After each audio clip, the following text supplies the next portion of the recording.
Je l'ai dit, du coup je l'ai fait. Voici l'histoire de Pandalia, mon personnage. Du coup, comme cette histoire n'est pas encore bien structurée, je vais du coup vous dire la situation actuelle du monde et ce que Pandalia fait actuellement. Donc voilà. Je vais pas me distraire ou m'éparpiller un peu partout dans cette intro, donc c'est parti direct pour l'histoire. Faut savoir que du coup dans ce monde, c'est un monde fantastique.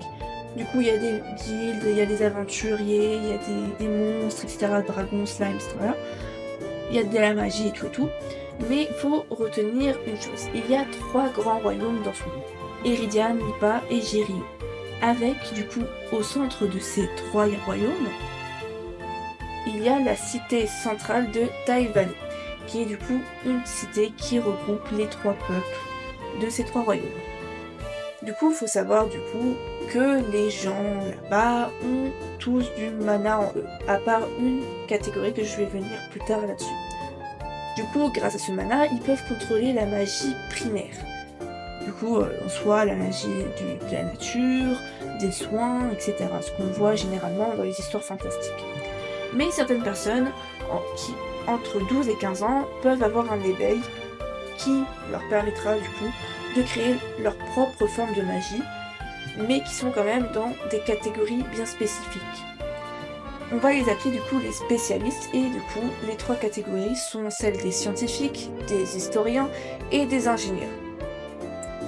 Du coup les scientifiques vont avoir une magie qui vont avoir un lien avec la science, du coup ils vont pouvoir faire un lien comme une personne qui a la capacité d'augmenter le QI d'une personne ou son propre QI pour résoudre des problèmes mathématiques, etc.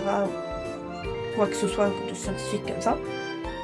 Il y a les historiens qui ont du coup une magie plus liée au temps, donc une personne qui pourra voyager d'un temps à un autre, va pouvoir toucher un objet pour voir du coup la vie de cet objet, de sa création jusqu'à maintenant. Et les ingénieurs, eux, peuvent du coup créer des objets, une certaine technologie qui leur passe par la tête, etc. etc. Mais il faut savoir que du coup, dans ce monde, il y a un gouvernement très problématique. Parce que oui, il y a 3 catégories, mais il y en a une 4e qui est opprimée par ce fameux gouvernement, qui sont du coup la catégorie des artistes.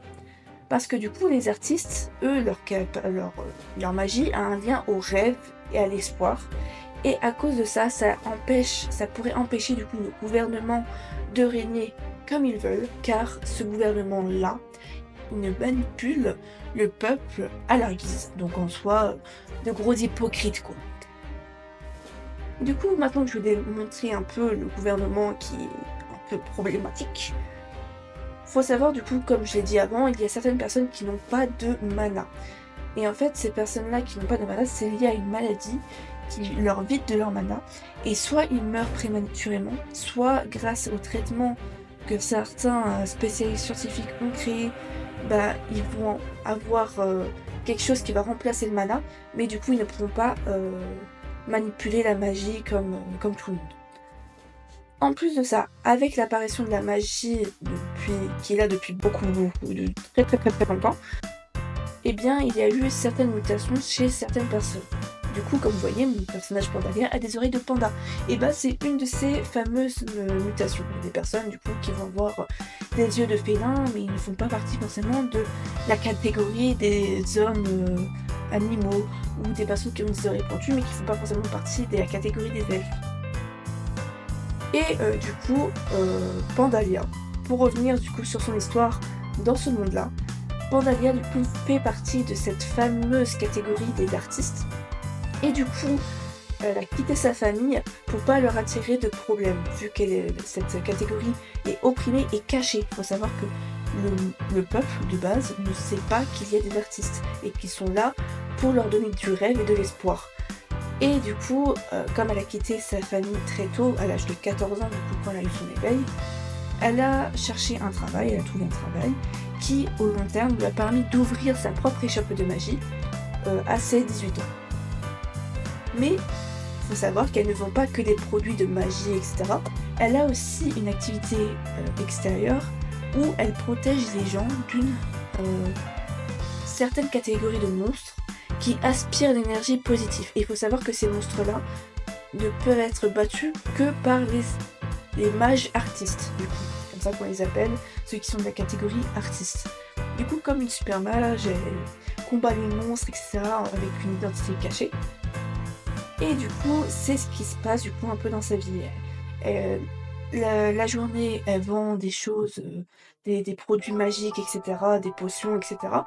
Et la nuit, généralement, ou quand les shops est fermée, et ben, elle va combattre les monstres qui aspirent l'énergie positive des gens pour éviter du coup qu'il y ait une catastrophe à cause de ces monstres-là. Après, il faut savoir que cette histoire-là n'est pas tournée que sur Pandalia. Et il y a d'autres personnages, mais je préfère les raconter leurs histoires dans une autre vidéo. Mais je vous laisse quand même le design juste ici, voilà. Vous voyez Pandalia avec 3 autres personnages.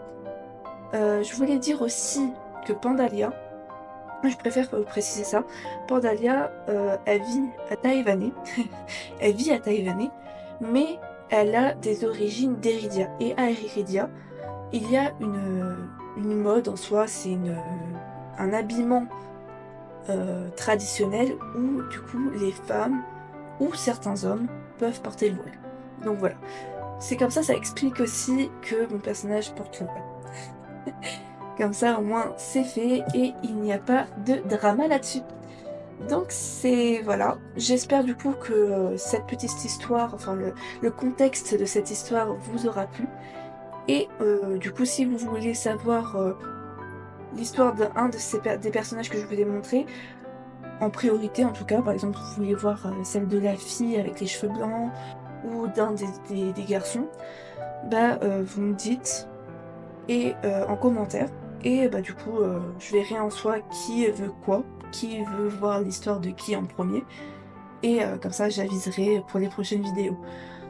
Mais par contre il faut savoir du coup que